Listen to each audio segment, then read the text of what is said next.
Welcome back to the Wellness Tips channel, where we unlock the secrets to thriving at any age.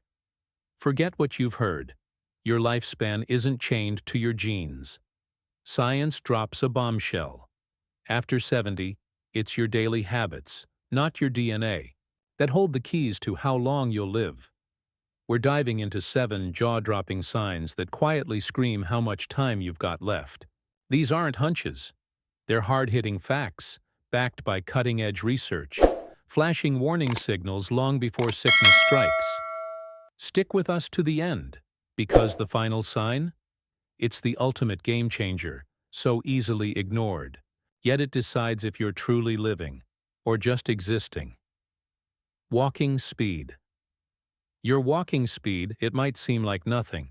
A subtle shift, a slightly slower pace when crossing the street, a hesitation before stepping off the curb, a moment of pause when someone passes you on the sidewalk. But make no mistake, your walking speed tells a story. And it's one of the most accurate, most reliable predictors of how long you'll live. Not because walking is exercise, but because walking and how fast you do it is a window into your entire body's performance. According to studies published in the Journal of the American Medical Association and reinforced by decades of geriatric research, seniors who walk at or above 0.8 ms, that's about 2.7 FTS live, significantly longer than those who move slower.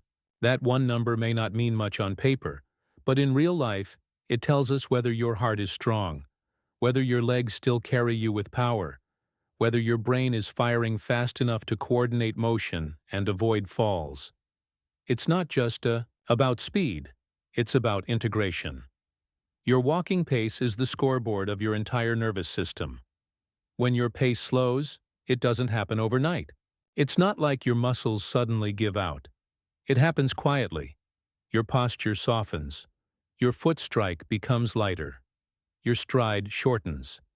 You start watching the ground more than your surroundings. Your reaction time slips just a little. These changes are small at first, but together they point to something bigger.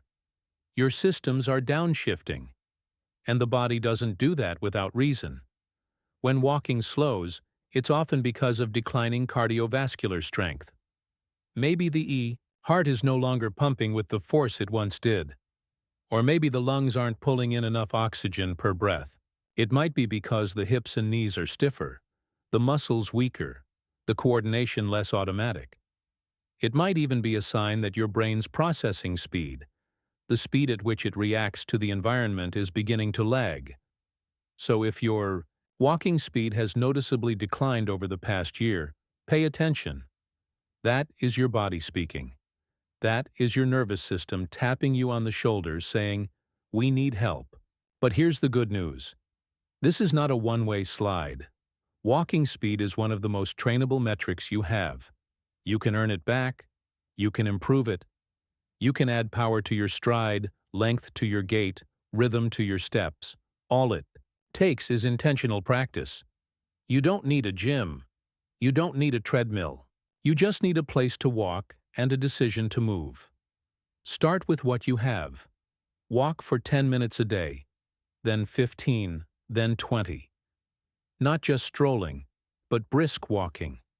A pace where you feel your body engage, where you breathe deeper, where your arms swing, where you focus on your stride. That's when the magic starts. That's when your circulation improves, your heart rate adapts, your lungs expand, your coordination sharpens, and your brain begins to believe again that this body is still ready, still responsive, still alive. Walking speed also affects your confidence. People who walk slowly often don't feel safe. And when you don't feel safe, you hesitate. You look down instead of forward. You lose your center. You shorten your steps. That creates a cycle. Less confidence leads to slower movement, which leads to more fear, which leads to even less movement. But when you start walking briskly again, you send a signal to your whole body. We've still got it. And that signal ripples into every corner of your life. Let's not forget the emotional power of movement. A brisk walk doesn't just wake up your Muscles, it clears your mind. It releases endorphins. It stabilizes your mood. It resets your perspective. Walking fast is one of the simplest, safest ways to feel alive again, to feel strong, to remember what it means to move through the world on your own terms.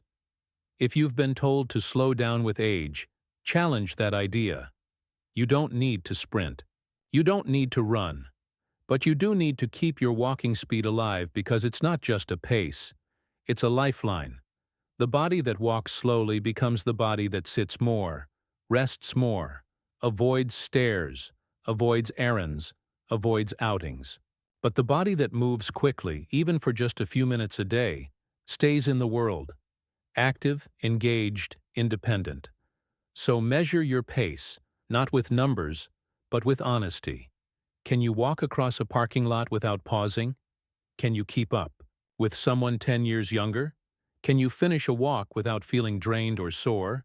If yes, protect that ability. Train it. Maintain it. If no, rebuild it. Slowly, steadily. Every step counts, because your walking speed is not just a sign of how you move. It's a sign of how you live. Just grip strength. Grip strength. It might sound like a small thing. Your grip, the way your fingers hold a coffee mug, twist a doorknob, or tighten around a grocery bag. But what's behind that grip is not small at all. In fact, your grip strength might be the most honest health test you'll ever take. It doesn't lie. It doesn't hide. It quietly tells the truth about your heart, your brain, your nervous system, your future, all through the strength of your hands. Research from The Lancet, one of the most respected medical journals in the world, found something that shocked even doctors. Grip strength is a stronger predictor of death than blood pressure. Yes, you read that right. The force in your hands, not your cholesterol, not your BMI, not even your resting heart rate, can tell more about your life expectancy than almost anything else. Why? Because grip strength isn't just about muscles. It's about connection. It reveals how well your brain communicates with your body. It shows whether your nervous system is still firing with precision, whether your vascular system is delivering nutrients to the extremities, whether your body still responds under pressure. A weak grip is never just about weak hands. It's a sign that something deeper is slipping. The heart may not be pumping as forcefully. Blood may not be circulating properly. Muscle mass may be shrinking faster than it should. The nervous system may be struggling to send clear signals. And when you start to lose that neural connection, that ability to hold, squeeze, and carry the decline doesn't stop at the wrist. It moves inward. You begin to struggle with daily life. Opening jars, turning keys, holding a pen without dropping it. Picking up a grandchild, carrying groceries, even writing or buttoning a shirt can become frustrating. And most people brush it off. They think it's just arthritis or just getting older. But the body is not giving up. It's asking for help. And that help comes through use, not avoidance. The good news, you can rebuild your grip. You can bring strength back to your hands and with it, reignite the entire system that controls motion and coordination. Because the hands are the final link in a long chain. Brain, spine, nerves, muscles, tendons grip. When you strengthen that final link, you pull the entire chain tighter. You remind your body how to function as one. Start simple. Use a grip trainer, a handheld resistance tool that strengthens your forearms and fingers. Keep one next to your couch or in the car. Use a stress ball. Squeeze it 10-15 times per hand every evening. Hang from a sturdy bar if you're able, even if your feet are still on the ground. Carry your own bags, even the light ones. Don't let others do everything for you. Reclaim the habit of using your hands actively, daily, intentionally. Even small acts help. Squeezing a towel tightly, wringing out a cloth. Opening a stubborn lid, with both hands and a firm twist. These moments, if done often, retrain your muscles and reignite your nervous system. And what's amazing is this. As grip strength returns, so does your confidence. Your posture improves. Your walking gait becomes more grounded. Your balance stabilizes. You trust yourself more. And that changes how you interact with the world. Because people who feel strong in their body take more initiative. They speak up. They move with intention. They participate in life instead of spectating. It's not about building bodybuilder hands. It's about keeping your functional independence, the ability to lift yourself, support yourself, protect yourself, to know that if you trip, you can catch your fall, that if you carry a bag, your hands won't give out halfway, that if something slips, you can grab it and not freeze. And there's one more piece no one talks about. Grip strength protects your brain. Cognitive studies have shown that people with stronger hands tend to have sharper minds because grip is a direct reflection of motor control. And motor control is deeply connected to executive function, memory, and focus. So yes, grip is strength, but it's also intelligence, awareness, stability, longevity. If you've noticed your grip weakening, don't ignore it. That's not just old age. That's your system calling for attention. And the answer is not more medication. It's more activation. Your body will respond. It always does. You just have to give it the stimulus it needs. Start today. Pick something up and carry it a little longer. Squeeze, hold, hang. Train your grip and train your life back into your hands. Because strong grip equals sign strong heart. Strong grip equals sign sharp brain. Strong grip equals sign longer life. Don't let go of that. Sense of purpose. Your sense of purpose. There's something deeply biological about purpose. Something that reaches far beyond motivation or mindset. It's not just about staying busy. It's not just about having goals. Purpose is the silent engine behind everything that works in your body. And when that engine goes quiet, everything else starts to slow down. Your hormones, your brain function, your immunity, your balance, even your will to move. But when purpose is alive, truly alive, something in you stays lit, and that light protects you. We tend to think of purpose as something big, a career, a legacy, a mission to change the world. But at this stage in life, purpose is much simpler. It's about having a reason to wake up. Something that makes you sit up in bed instead of staying there. Something that keeps your mind turning, your body moving, your emotions engaged with the living world around you. It could be a person, a project, a quiet habit, a walk, a prayer, a daily promise to yourself. It doesn't matter what it is. It only matters that it exists. Because here's what the science says. People who have a clear sense of purpose live longer. In fact, a major study from the University of Michigan found that individuals with strong purpose, regardless of health status, age, or income, were significantly less likely to die during the study period. That's not just correlation. That's biology. Purpose regulates stress hormones. It sharpens focus. It improves sleep. It lowers markers of inflammation. It gives your brain a reason to stay sharp and your body a reason to stay active. But when purpose fades, the decline is fast, and it's often invisible. It begins with restlessness, then boredom, then a quiet kind of withdrawal. You start sleeping in later. You cancel plans. You say things like, "I don't really care," or "What's the point?" The days blend together. You eat more out of habit than hunger. You move less even though you're not in pain. You feel heavier even if your body isn't. And over time, your nervous system starts to downshift. It no longer prepares for action. It no longer anticipates the future. It simply exists and eventually it stops. That's why retirement is dangerous. Not because rest is wrong, but because disconnection is deadly. Too many people retire from work and think they can finally relax. But they also retire from challenge, from responsibility, from urgency. And within months or years, they begin to deteriorate. Not from overwork, from underengagement. Because the body doesn't just need rest. It needs direction. You have to tell your body every day through action. We still have something to do, something worth caring about, something worth showing up for. That's what keeps the brain producing neurotransmitters. That's what keeps your immune system alert. That's what keeps your muscles firing and your memory sharp. Purpose doesn't just keep you focused, it keeps you physically alive. So ask yourself, honestly, what still excites me? What still makes me curious? What would I do even if no one noticed?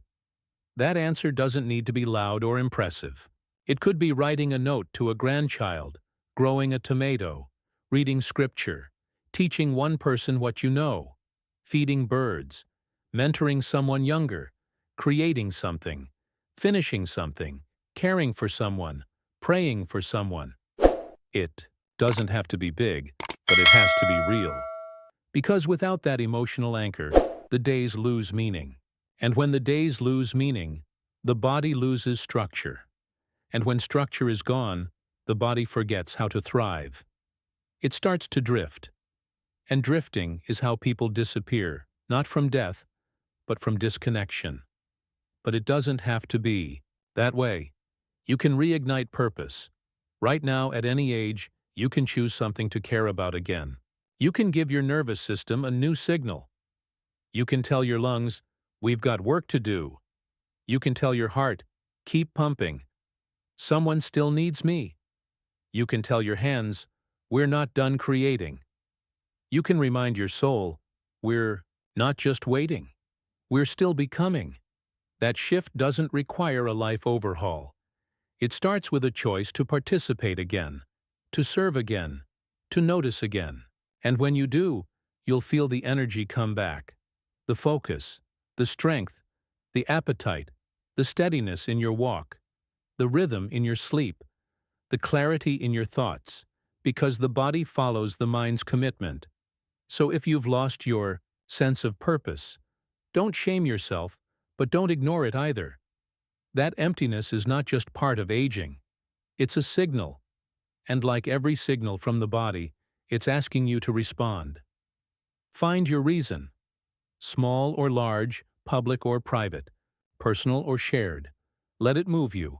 Because the moment you remember why you're still here, you stop drifting and you start living again. Resting heart rate. Resting heart rate. There's a quiet rhythm inside your chest, steady, consistent, often unnoticed. But if you listen closely, it tells you everything about how your body is doing. It's not dramatic like a fever. It doesn't ache like a sore joint. It doesn't demand your attention unless something is wrong. But it holds the key to your energy, your clarity, your longevity. It's your resting heart rate, and it may be the single most powerful number your body gives you every day. A healthy, resting heart rate for older adults typically sits between 60 and 70 beats per minute. That means when you're calm, sitting still, not under any kind of stress, your heart only needs to beat about once per second to keep everything in your body alive and supplied. That is efficiency. That is balance. That is the result of a well-regulated cardiovascular system, a system that knows how to do its job without panic, without strain, without unnecessary pressure. And that's what we want as we age. Not just strength, but calm efficiency. A heart that doesn't overwork just to keep us upright. A heart that has reserves when we need to climb stairs, carry groceries, or fight off an illness. Because when your resting heart rate is consistently low, but not too low, it means your body isn't living in a constant state of alarm. It's living in a state of readiness and recovery. Now here's the truth most people don't realize. Your resting heart rate isn't fixed, it's trainable. And for many seniors, it starts climbing slowly, often without symptoms. One day, you feel slightly winded after a short walk. Another day, your sleep isn't quite as deep. You get irritable easier. You feel more fatigued but can't quite explain why. Then one day at the doctor's office, They measure your resting heart rate and it's sitting in the mid-80s or higher. This is your warning. A resting heart rate consistently over 80 beats per minute has been linked to significantly higher risks of cardiovascular disease, stroke, and all-cause mortality. That means your heart is under strain even at rest. It's like an engine revving, in park. Nothing looks wrong from the outside, but under the hood, the system is burning out faster than it should. Over time, that strain wears on your arteries. It taxes your brain. It disrupts your hormones. It makes recovery harder after even minor illness or injury. But here's the empowering part. This is reversible. You can lower your resting heart rate, often without medication, often within weeks. You can bring your body back to a state of calm resilience, not by trying harder, but by practicing the things your nervous system craves: oxygen, movement, hydration, and rhythm. Start with your breath, one of the simplest and most powerful tools you have. Just 5 minutes of slow diaphragmatic breathing in through the nose for 4 seconds, out through the mouth for 6, can begin to lower your heart rate in real time. Do this in the morning, before meals, before bed. It tells your body, "We're safe now." And when your body feels safe, it doesn't panic. It doesn't race. Then look at your movement. You don't need to run, but you do need to walk briskly daily, with purpose. Just 20-30 minutes a day of walking lowers cortisol, improves circulation, trains your heart to beat more efficiently, and builds what's called cardiovascular reserve. That's your buffer, the space between effort and overwhelm. When you build that buffer, your heart doesn't have to spike under small amounts of stress. It stays calm under pressure. Support this with hydration. Dehydrated blood is thicker, harder to pump, and puts more strain on the heart. Aim for steady water intake throughout the day, not just when you're thirsty. Add a pinch of sea salt or electrolyte powder if needed. Your heart is a pump, and like all pumps, it performs best when the fluid it moves is light, smooth, and balanced. And don't forget magnesium. This mineral is essential for regulating heartbeat, relaxing blood vessels, and calming the nervous system. Most seniors are deficient without knowing it. A high-quality magnesium supplement like magnesium glycinate or citrate, or foods like leafy greens, avocado, pumpkin seeds, and dark chocolate can make a noticeable difference in heart rate within a matter of days. So if your resting heart rate is high, don't ignore it. But don't fear it either. It's not a diagnosis. It's an invitation, a chance to return to rhythm, a chance to give your heart, and by extension your entire body, the permission to slow down and strengthen. And if your resting heart rate is already low and healthy protected, don't wait for illness to start building your habits. Keep breathing, keep walking, keep hydrating, keep calming your system every day, even when you feel fine. Because a calm heart is a capable heart. A calm heart is a longer living heart. And a calm heart gives you the gift that no pill ever could: peace inside your own body. Recovery speed. How quickly you recover from a setback. Resilience doesn't come with a timer. It's not measured in minutes or hours. It's measured in how you respond not just to the good days, but to the bad ones. It's how quickly you bounce back after a fall, an illness, a disappointment, a loss. And as it turns out, your recovery speed might be one of the most accurate predictors of how long you'll live. Most people think longevity is about avoiding setbacks, but that's not how life works, especially in your later years. Setbacks come: a cold that lingers longer than expected, a stumble on the stairs, the loss of someone you love, a change in routine that throws you off emotionally. These moments aren't unusual. They're part of the landscape of aging. What matters isn't whether they happen, but how quickly you come back from them. Because recovery speed tells us something deeper. It tells us that your body still adapts, that your nervous system can regulate after stress, that your immune system doesn't stay inflamed, that your mind doesn't get stuck in the loop of grief or frustration, that you still have the inner flexibility to bend without breaking, and that more than any lab result or fitness tracker is a sign that you're still very much alive. Let's start with the physical side. Say you catch a cold. Do you recover in a few days, or does it drag on for weeks? Say you strain your back. Does it settle quickly with some rest and movement? Or does it keep flaring up every time you try to return to normal life? The older you get, the more these questions matter. Because delayed recovery isn't just about aging bones or slower metabolism. It's about chronic inflammation. It's about a system that's no longer turning off the fight response when it should. And that's a red flag. Quick recovery means your immune system knows what to do: respond, repair, release. It means your hormones are still cycling properly. It means your cells still listen to the body's commands. And it means your mindset supports healing instead of resisting it. Now let's talk about the emotional side. Resilience here looks different, but it's just as vital. How long do you stay upset after a bad interaction? How many days does grief keep you from eating well, sleeping, or calling a friend? How deeply does disappointment sink into your bones before you shake it off and move again? People who bounce back faster emotionally aren't cold or heartless. They're regulated. Their nervous systems don't overcook every hardship. They don't marinate in self-pity. They don't deny sadness. They move through it.